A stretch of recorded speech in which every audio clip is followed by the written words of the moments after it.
Go.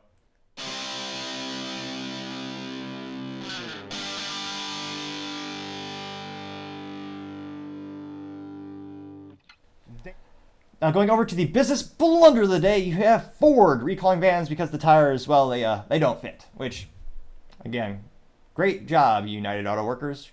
The unions are strong. They deserve more money, I'm told, every single time. And this comes to us thanks to the drive. They say, quote, Ford gave the Transit Trail van big tires that don't fit, so now there's a recall. Now, they say that people buy factory off-roaders to avoid this exact problem. This has come to us thanks to James Killboy over at the drive. And let's see here. Yeah, how do you make this type of mistake? Is beyond me. So, and we're in luck. This also has a comment section too, like almost entertainment should have by default, just because it makes it a lot more interesting. Which, incidentally, is a good reminder to leave a comment below. Let me know what you think. Now, they noted that, quote, fitting larger wheel, let's see here. As outlined in the National Highway Traffic Safety Administration recall document, Ford opened an investigation upon receiving a complaint from an upfitter. The unnamed company said it knew of 4 instances of its vehicles being taken into dealers with noise complaints, which turned out to be its 30-inch Goodyear Wrangler front tires rubbing on the fender and frame. It's a common problem with modified cars and trucks, but not so much factory vehicles. You're supposed to be able to count on the automakers to vet this stuff out. Nevertheless, Ford performed an engineering evaluation anyway and found the cause was how the Transit was adapted to the trail. Now, they know that the Ford discovered that when the Transit Trail's front axle is loaded near its gross weight ranking, there are scenarios where the tires can rub on the vehicle. The example offered was under braking with 60% more or more steering lock applied, which a driver might encounter while parking or driving on a narrow trail. You'd think Ford, producer of Bronco and F-150 Raptor R, would know better than to make this mistake, and you'd be right. That's because Ford apparently contracted out the Transit Trail's development to a company that didn't know better. Even worse. So, perhaps this one is, very uniquely, this is not an issue, apparently, with the unions.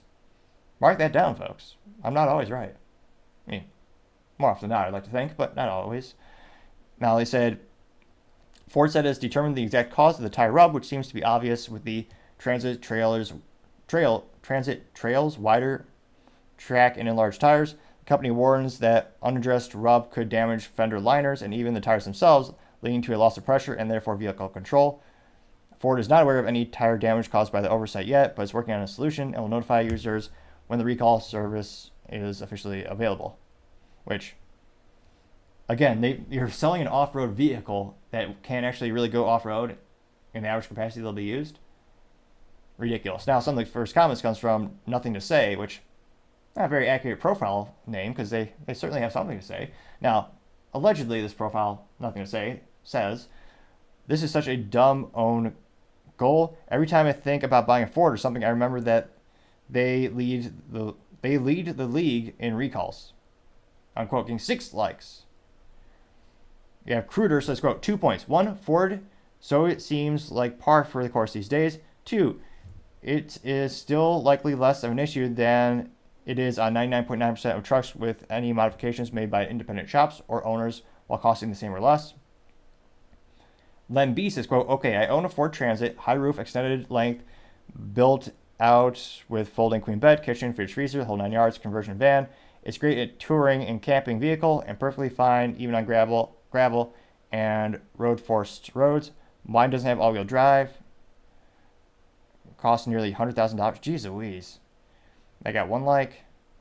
Bogus McFarmy says, quote, bad luck Ford, passing the buck and blaming your subcontractors. You vetted them, you chose them, you hired them. The blame still lies with you, unquote. Getting 4 likes, which, yeah, one would think they'd have at least one Ford representative like fly out there and be on site, or I was about to say drive out there, but let's be realistically, you want to get there on time, they're probably going to fly or use Honda. And that did get 4 likes. Diesler says, quote, little 30-inch tire rub, sad engineering there Ford, economy minded from the get-go, unquote, getting 3 likes. And pretty much everyone's just roasting them in the comments. Because again, you're buying this vehicle supposedly engineered and built for, this specific application, going outdoors, going on trails, and it can't do the one thing it was engineered to do. So, yet another recall or yet another issue with Ford. Chisel away at their brand even more, kind of reinforcing the opinion that many people find them unreliable. And again, something as simple as just having they didn't have the right tires installed. And apparently it rubs out, it's going to rub on the fenders. It could cause some detrimental issues. That type of recall Ford, I gotta say, that is certainly the business blunder of the day. Thank you everyone for taking the time to tune in. Again, we're trying to get to 4,000 subscribers by the end of the month. So if you could click that button, I would greatly appreciate it. Also, leaving a thumbs up, thumbs down, or comment is a great way to give me some additional feedback, letting me know how I can make the show better and better. Lastly, don't forget to take the time to tell your family, tell your friends, tell your coworkers, heck, tell your enemies, tell anyone and everyone. Just stay safe and fight the good fight.